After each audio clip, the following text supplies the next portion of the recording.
এটা মৰ্মান্তিক ঘটনা পুত্ৰৰ হাতত আকৌ এবাৰ প্ৰাণ দিবলগীয়া হল এগৰাকী দুৰ্ভগীয়া মাতৃয়ে ঘটনাৰ স্থান আকৌ শিৱসাগৰ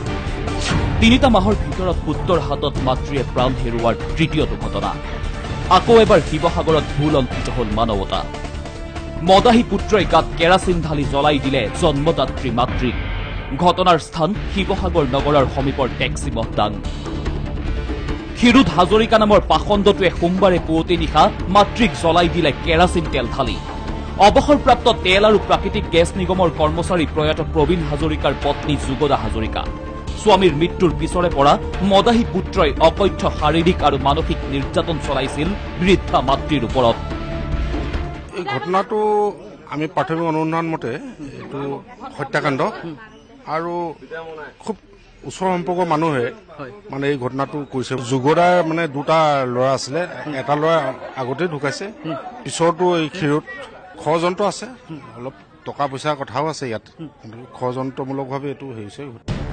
এতিয়াও বাসগৃহটোৰ য'ত ত'ত সিঁচৰতি হৈ পৰি ৰৈছে মৃত যুগদা হাজৰিকাৰ চুলিকে আদি কৰি দেহৰ বিভিন্ন অংগ আৰক্ষীয়ে হাতত হেণ্ডকাফ লগাই ঘটনাস্থলীলৈ লৈ আহিছে অভিযুক্ত ক্ষীৰোদ হাজৰিকাক মাতৃহন্তা পুত্ৰক চকুৰ আগত দেখি উত্তেজিত হৈ পৰে আত্মীয়ৰ লগতে অঞ্চলবাসী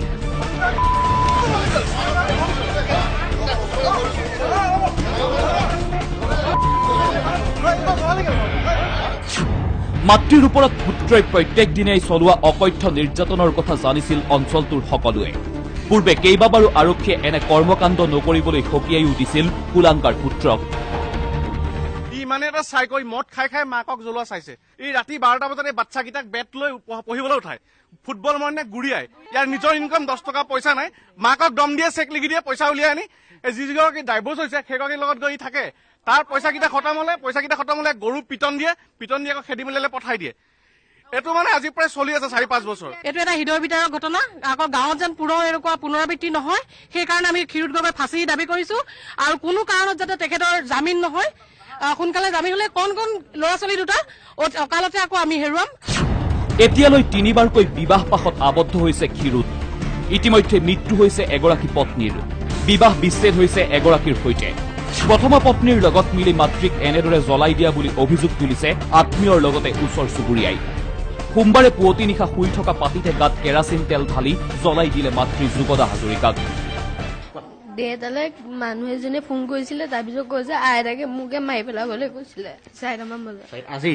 কালি আইতাক দেউতাই মদ খাই মাৰপিট কৰে নেকি কৰে তোমাক মাৰপিট কৰে নেকি কৰে মাতৃক হত্যা কৰিও মুখত কোনো অনুশোচনাৰ চিন নথকা পাষাণ পুত্ৰই কি কয় শুনক মই মৰা নাকি মই আপোনাক কি কম মানে গাত ধৰি পেলাই কি কম মানে কৈছো মায়ে সৰু ল'ৰাটো কি মানে ইয়াত তাৰপিছত কি কম মানে শুই আছে মই শুওঁ তাত হা তাৰপিছত আগতো আপোনাক কি কম মানে পাচাব কৰিবলৈ মানে যায় হা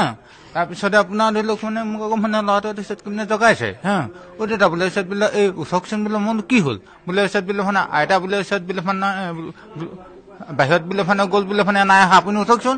মই যেতিয়া মানে গৈছো তাত আপোনাৰ কি মানে কাকাই আছে প্ৰায় 90% অগ্নিদগ্ধ যুগদা হাজৰিকাক ওচৰ চুবুৰীয়াই শিৱসাগৰ অসামৰিক চিকিৎসালয়লৈ নিয়ে চিকিৎসকে মহিলাগৰাকীৰ অৱস্থা গুৰুতৰ দেখি প্ৰেৰণ কৰে অসম মেডিকেল কলেজলৈ পেচেণ্টগৰাকী মই এক্সামিন কৰা মতে ডিপ বাৰ্ণ আছে অলমষ্ট বডিত 90% মোৰ দেন 90% বাৰ্ণ আছে কণ্ডিশ্যনটো বহুত ক্ৰিটিকেল হয় সেইকাৰণে আমি AMCH ডিব্ৰুগড়লৈ কেছটো ৰেফাৰ কৰিছোঁ তেনেকুৱা মষ্ট প্ৰবলি কিবা কেমিকেল তেনেকুৱা জাতীয় কেৰাচিন জাতীয় হ'ব পাৰে স্মেলটো পোৱা যায় এম্বুলেন্সেৰে ডিব্ৰুগড় অসম মেডিকেল কলেজলৈ নি থকা অৱস্থাতেই আতবাততে মৃত্যু হয় দুৰ্ভগীয়া যুগদা হাজৰিকাৰ পৰিয়ালৰ এজাহাৰৰ ভিত্তিত শিৱসাগৰ আৰক্ষীয়ে গ্ৰেপ্তাৰ কৰিছে কুলাংগাৰ পুত্ৰ ক্ষীৰোদ হাজৰিকাক অতি কম সময়ৰ ভিতৰতে শিৱসাগৰত সংঘটিত এনেধৰণৰ 3টাকৈ ঘটনাই উদ্বিগ্ন কৰি তুলিছে সৰ্বসাধাৰণক কেমেৰা পাৰ্চন অমৃত আৰু মোহনৰ সৈতে শিৱসাগৰৰ পৰা ভাস্কৰ জ্যোতি দাস DY365